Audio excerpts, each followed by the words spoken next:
Good morning to all of you. आज की इस वीडियो में हम लोग किस पर डिस्कस करने वाले हैं? Coulomb's law. What is Coulomb's law? But the question is going to arise here is that why the Coulomb was given his law. मतलब आज तो हम लोग पढ़ने वाले हैं भाई कूलम्ब्स लॉ क्या होता है, लेकिन दिमाग में ये क्वेश्चन भी आपके जनरेट हो जाना चाहिए, या आप फील करेंगे फिजिक्स को तो आपके दिमाग में यह बात आएगी कि कूलम्ब ने अपना लॉ दिया क्यों था। तो थोड़ा सा अपने दिमाग पर जोर डालेंगे, अब तक जितना हम लोग पढ़े हैं उस पर आप ध्यान देंगे तो आपको खुद ही पता लग जाएगा कि कूलम्ब ने अपना लॉ क्यों दिया था। ड्यूफे नाम का जो एक साइंटिस्ट पिछले वीडियो में मैंने डिस्कस किया हुआ था, वहाँ पे हम लोगों को क्या पता चला था, प्रॉपर्टीज ऑफ चार्ज से हम लोगों को क्या पता चला था? Like charges repel each other while unlike charges attract each other। like charges मतलब सेम सेम चार्ज मतलब पॉजिटिव चार्ज अगर आप लेते हैं तो दूसरा चार्ज भी पॉजिटिव ही होगा। तो पॉजिटिव चार्ज एक दूसरे को रिपेल कर रहे हैं, जबकि पॉजिटिव निगेटिव चार्ज एक दूसरे को अट्रैक्ट कर रहे हैं। तो पॉजिटिव निगेटिव चार्ज अट्रैक्ट कर रहे हैं, पॉजिटिव चार्ज एक दूसरे को रिपेल कर रहे हैं। इसका मतलब ये है कि इनके बीच में फोर्स ऑफ अट्रैक्शन या फोर्स ऑफ रिपल्सन लग रहा है। तो इस फोर्स की कुछ न कुछ वैल्यू होगी।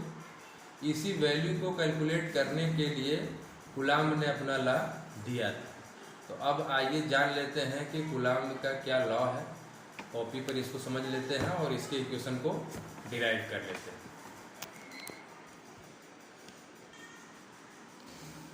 तो हम लोग क्या डिस्कस करने वाले हैं?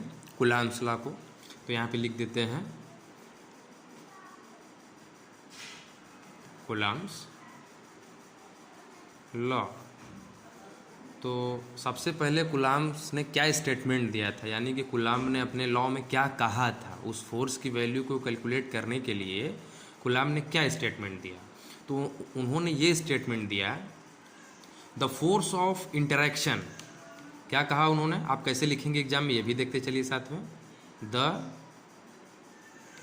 Force of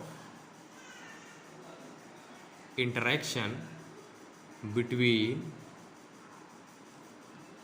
any two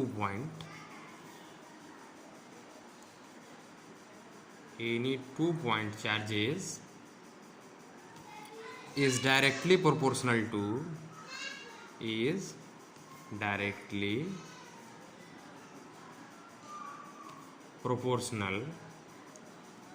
to the product of the magnitude of charges and is inversely proportional to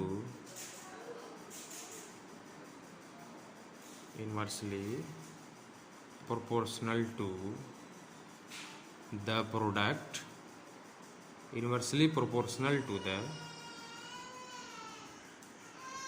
square of the distance between them।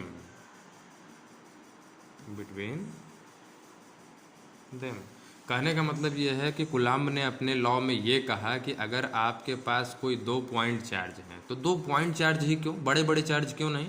बड़े चार्ज इसलिए नहीं क्योंकि पॉइंट चार्ज में क्या होता है कि हम लोग मास को कंसीडर नहीं करते हैं, नेग्लिजिबल मानते हैं।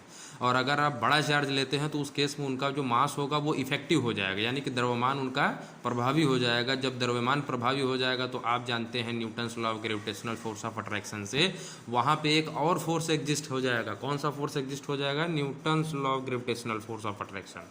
यानी कि वहाँ पे मास के वजह से भी फोर्स ऑफ अट्रैक्शन एग्जिस्ट करने लगेगा। तब आपका कोलम्बियन फोर्स ऑफ अट्रैक्शन क्या होगा? वो इफेक्ट होने लगेगा, उससे अपने मेन वैल्यू से उसमें एरर आने लगेगा। इसीलिए हम लोग क्या करते हैं, कूलम्ब ने क्या किया है? पॉइंट चार्ज लिया हुआ है। तो देखिए कूलम्ब ने क्या कहा है। आप सपोज कर लीजिए कि आपके पास कोई 2 चार्ज हैं, इस चार्ज का नाम A है और इस चार्ज का नाम B है। इस चार्ज का मैग्नीट्यूड Q1 है, जबकि B वाले चार्ज का मैग्नीट्यूड क्या है? Q2 है। और मान लेते हैं कि इनके बीच में जो डिस्टेंस है वो कितना है? स्मॉल r है।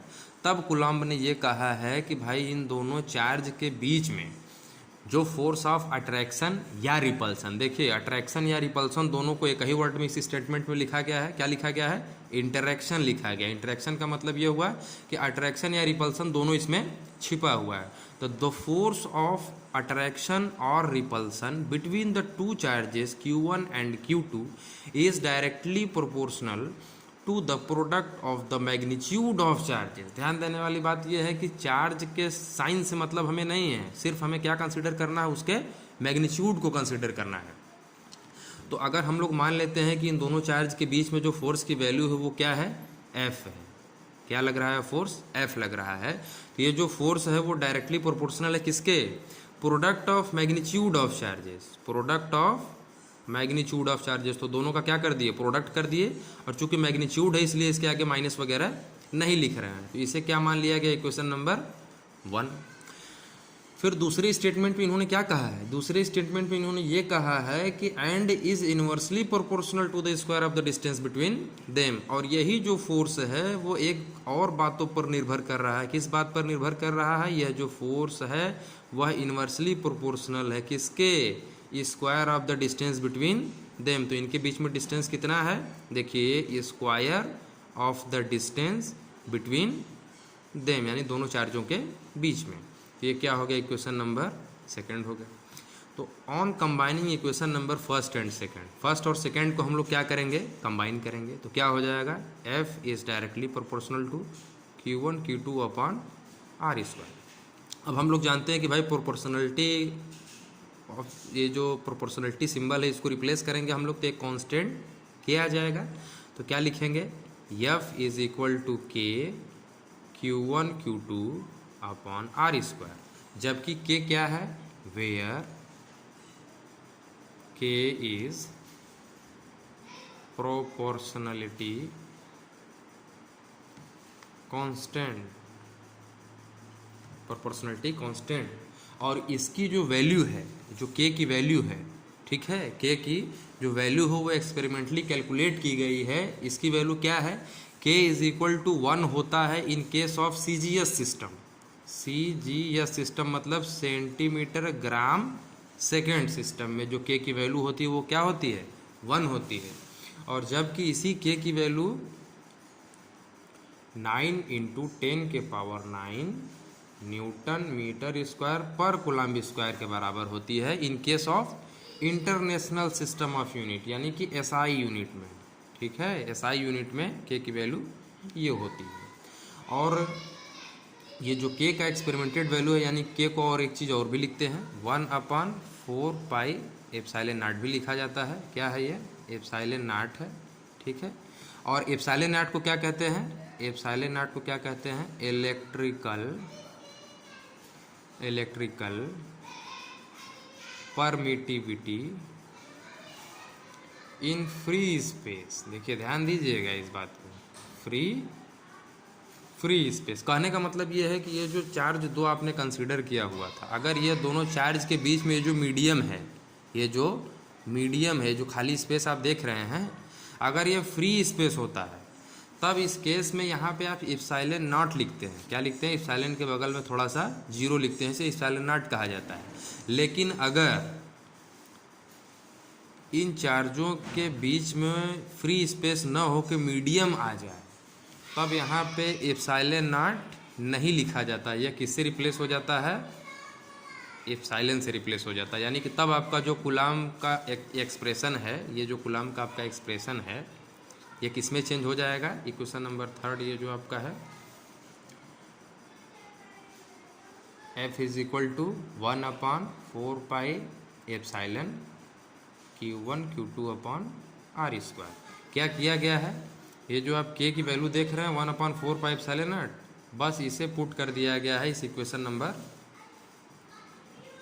3 में। तो ये तो तब के लिए एक्सप्रेशन है जब दोनों चार्ज के बीच में ये जो मीडियम है कैसा है? फ्री स्पेस है। लेकिन अगर ये फ्री स्पेस ना हो कि कोई मीडियम आ जाता है, जैसे पानी आप इसके बीच में भर देते हैं या कोई दूसरा मीडियम डाल देते हैं, तब उस केस में ये जो ε0 आप यहाँ पर लिख रहे हैं, ये ε0 न लिख कर क्या लिखा जाएगा? F is equal to 1/4πε Q1 Q2 upon R²। यही कूलम्ब का लॉ है, यानी कि कूलम्ब का लॉ यही है, जबकि एप्सिलॉन नॉट की जो वैल्यू होती है वो क्या होती है 8.85 इंटू 10 के पावर -12 कूलाम्ब स्क्वायर पर न्यूटन मीटर स्क्वायर। ठीक है, अगर आप चाहें तो एप्सिलॉन नॉट की वैल्यू खुद कैलकुलेट कर सकते हैं। कैसे कैलकुलेट कर सकते हैं, अभी एक एक्सप्रेशन आपके यहाँ ऊपर लिखा हुआ है k = 1/4 बाई एप्सिलॉन नॉट। तो यहाँ से क्या है हमारे पास k = 1/4 पाई एप्सिलॉन नॉट है। एप्सिलॉन नॉट को लेफ्ट साइड भेज दीजिए और k को राइट साइड भेजिए, तो आपको ये क्या इक्वेशन चेंज हो जाएगा। This implies that epsilon not = 1/4 k। तो एप्सिलॉन नॉट की वैल्यू एसआई सिस्टम में हम लोग कैलकुलेट कर रहे हैं। किस सिस्टम में कैलकुलेट कर रहे हैं, इंटरनेशनल सिस्टम ऑफ यूनिट में। तो एप्सिलॉन नॉट की वैल्यू क्या हो जाएगी 1/4, और पाई की वैल्यू क्या होती है आप अच्छी तरीके से जानते हैं 22/7 इंटू, और के की वैल्यू हम लोग ऑलरेडी यहाँ देख चुके हैं क्या है, के की वैल्यू क्या है ये 9 इंटू 10 के पावर 9 न्यूटन मीटर स्क्वायर पर कूलम्ब स्क्वायर। तो ये हम लोग इसमें पुट कर देंगे। तो 9 इंटू 10 के पावर 9 न्यूटन मीटर स्क्वायर पर कूलम्ब स्क्वायर। ठीक है, तो इसे जब आप सॉल्व करेंगे तो एप्सिलॉन नॉट की वैल्यू क्या आ जाएगी 8.85 इंटू 10 के पावर -12 कूलम्ब स्क्वायर पर न्यूटन मीटर स्क्वायर। तो ये आपका कूलम्ब लॉ होता है। ठीक है, इस पे बेस्ड न्यूमेरिकल भी आएंगे, तो हम लोग न्यूमेरिकल डिस्कस कर लेंगे अगले वीडियो में। पहले हम लोग थ्योरी पोर्शन थोड़ा ख़त्म कर लें। तो आज की वीडियो में आप जान लिए कि कूलम्ब्स लॉ क्या होता है और कूलम्ब ने अपना लॉ क्यों दिया था।